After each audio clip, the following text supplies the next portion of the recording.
Всем привет, с вами Феникс, и сегодня мы начинаем играть в такую странную игру, которая называется The Stanley Parable, или Stanley Parable, не знаю, как переводится, которая притча от Стэнли. Это очень странная игра, так что я даже не знаю, как это объяснить, или как это описать, так что давайте начнем игру, и вы просто все увидите. The end is never, the end is never, the end is loading. Давай загружайся. Сейчас вы все сами увидите.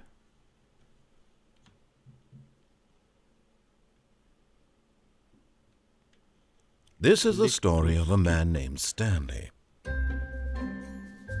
Stanley worked for a company in a big building where he was employee number 427. Employee number 427's job was simple. He sat at his desk in room 427 and he pushed buttons on a keyboard. Orders came to him through a monitor on his desk, telling him what buttons to push, how long to push them, and in what order. This is what employee 427 did every day of every month of every year. And although others might have considered it soul-rending, Stanley relished every moment that the orders came in, as though he had been made exactly for this job. And Stanley was happy. Да, я бы тоже был бы счастлив. And then one day something very peculiar happened. Something that would forever change Stanley. Something he would never quite forget. He had been at his desk for nearly an hour when he realized that not one single order had arrived on the monitor for him to follow.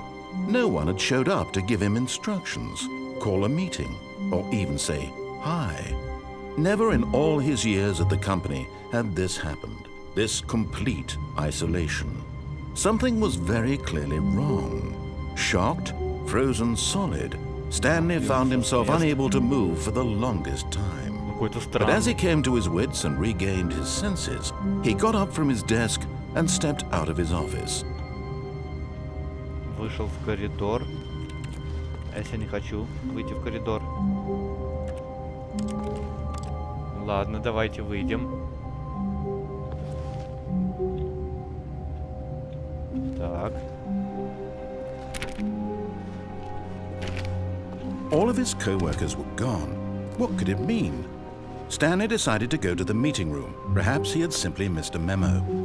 No matter how hard Stanley looked, he couldn't find a trace of his co-workers. Компьютер. Зачем ты выключился? Just. Ладно, давайте пойдемте посмотрим. Дверка не открывается. 437. Эх, что ты меня придавило? 426. Stanley went around touching every little thing in the office, but it didn't make a single difference, nor did it advance the story in any way. Почему они ушли, компьютеры не выключили? Так.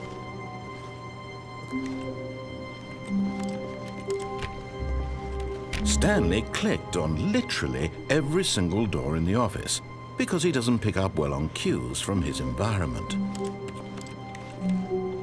Все-таки они правы, давай залезай.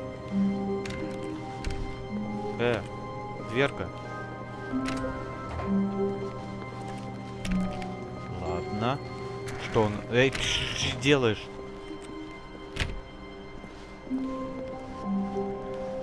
Что тут написано? I hate Mondays.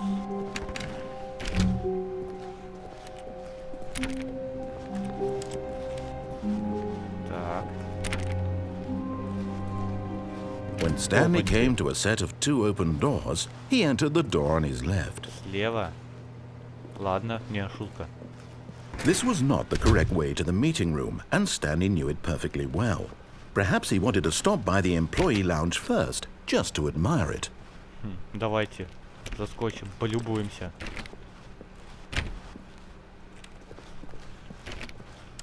Так, трогаем все двери. Трогаем все. Wow. Yes. This room. What a beautiful room. Да. What a gorgeous, gorgeous room. Thank Прекрасно. goodness Stanley had taken this detour on his way to the meeting room.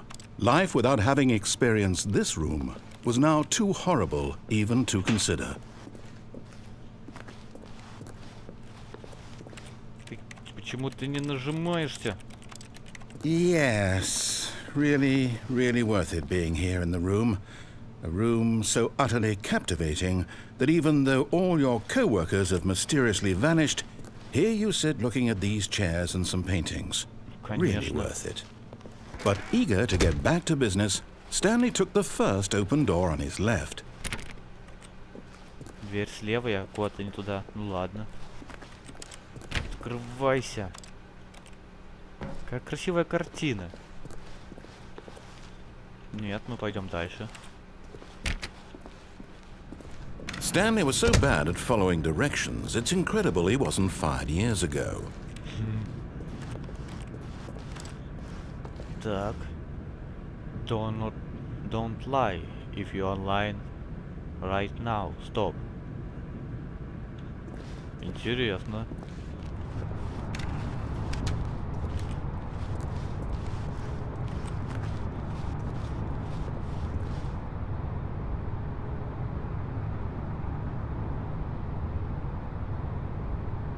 Так, если мы спрыгнем, у нас будет штраф 5000 баксов.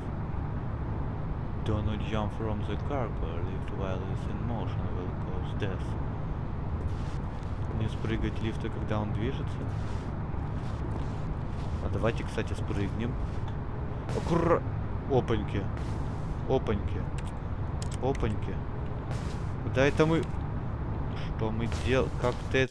But in his eagerness to prove that he is in control of the story and no one gets to tell him what to do, Stanley leapt from the platform and plunged to his death. Good job, Stanley. Everyone thinks you are very powerful. И что? Это конец? Ох, ё-моё. Вот это одна концовка из этой замечательной игры.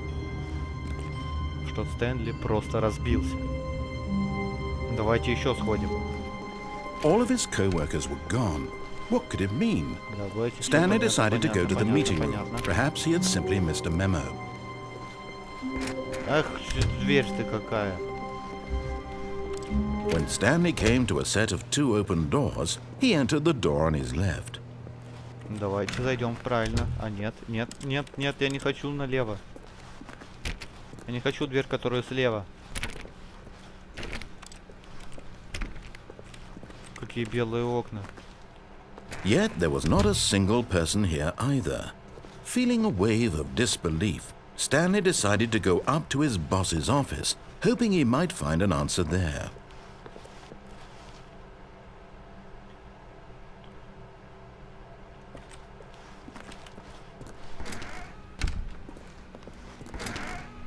Ох, от...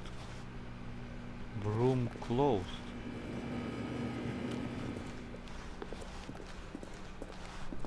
Так. Coming to a staircase, Stanley walked upstairs to his boss's office. Нет, конечно. Вверх это вниз? Да. Я так и думал. Что это такое? Firehouse.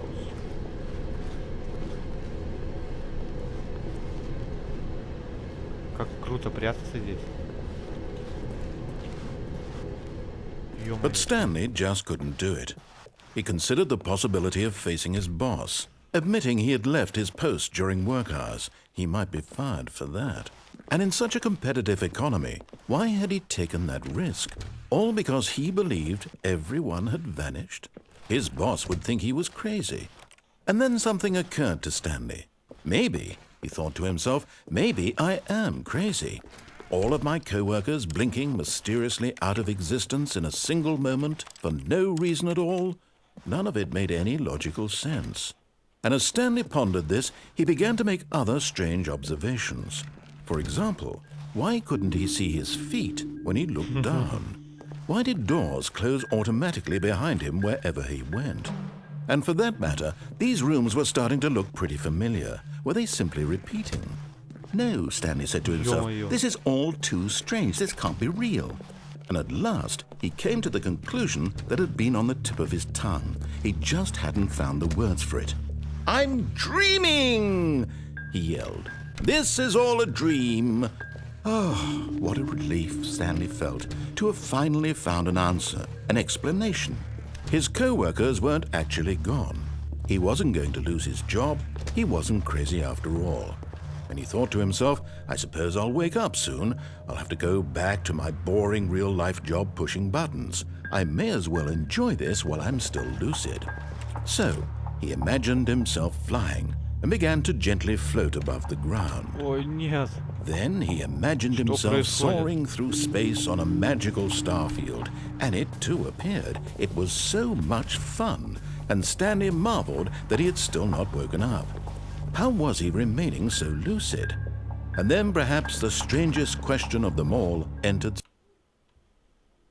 Stanley's head. One he was amazed he hadn't asked himself sooner. Why is there a voice in my head dictating everything that I'm doing and thinking? Now the voice was describing itself being considered by Stanley, who found it particularly strange. I'm dreaming about a voice describing me, thinking about how it's describing my thoughts, he thought. And while he thought it all very odd and wondered if this voice spoke to all people in their dreams, the truth was that, of course, this was not a dream. How could it be? Was Stanley simply deceiving himself, believing that if he's asleep, he doesn't have to take responsibility for himself? Stanley is as awake right now as he's ever been in his life. Now, hearing the voice speak these words was quite a shock to Stanley. After all, he knew for certain, beyond a doubt, that this was in fact a dream. Did the voice not see him float and make the magical stars just a moment ago? How else would the voice explain all that? This voice was a part of himself too. Surely, if he could just... He would prove it. He would prove that he was in control, that this was a dream. So he closed his eyes gently, and he invited himself to wake up. He felt the cool weight of the blanket on his skin, the press of the mattress on his back, the fresh air of a world outside this one. Let me wake up, he thought to himself. I'm through with this dream. I wish it to be over. Let me go back to my job. Let me continue pushing the buttons. Please, it's all I want. I want my apartment and my wife and my job. All I want is my life exactly the way it's always been. My life is normal. I am normal. Everything will be fine. I am okay.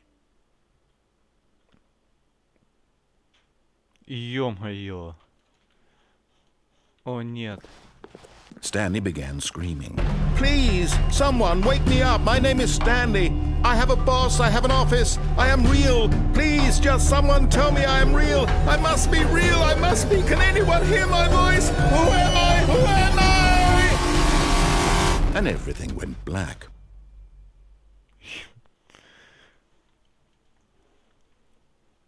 This is the story of a woman named Mariella. Что? Mariella woke up on a day like any other. She arose, got dressed, gathered her belongings, and walked to her place of work. But on this particular day, her walk was interrupted by the body of a man who had stumbled through town talking and screaming to himself, and then collapsed dead on the sidewalk. And although she would soon turn to go call for an ambulance, for just a few brief moments, she considered the strange man. He was obviously crazy. This much she knew. Everyone knows what crazy people look like. And in that moment, she thought to herself how lucky she was to be normal. I am sane. I am in control of my mind. I know what is real and what isn't. It was comforting to think this, and in a certain way, seeing this man made her feel better. But then she remembered the meeting she had scheduled for that day. The very important people whose impressions of her would affect her career, and by extension, the rest of her life. She had no time for this, so it was only a moment that she stood there, staring down at the body. And then she turned and ran. Да, вот это конец.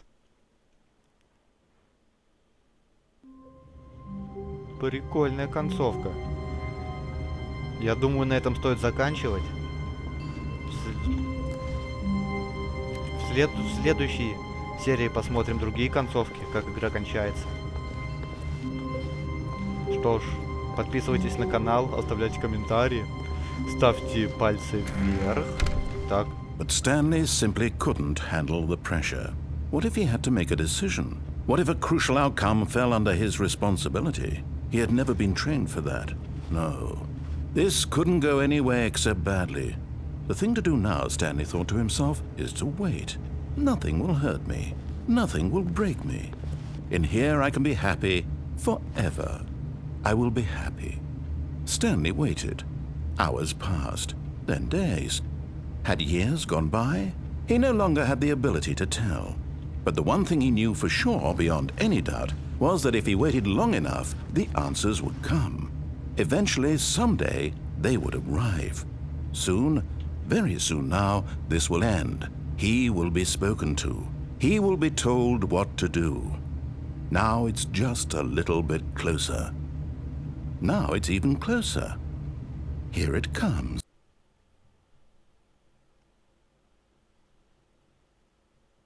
И это еще одна концовка. Все-таки я не смог с вами попрощаться. Все ж, наверное, уже прощаемся. Все. Подписывайтесь на канал, оставляйте комментарии, ставьте пальцы вверх. С вами был Феникс. Всем пока. В следующей серии увидим еще одни новые концовки. О, нет, все, всем пока, все пока.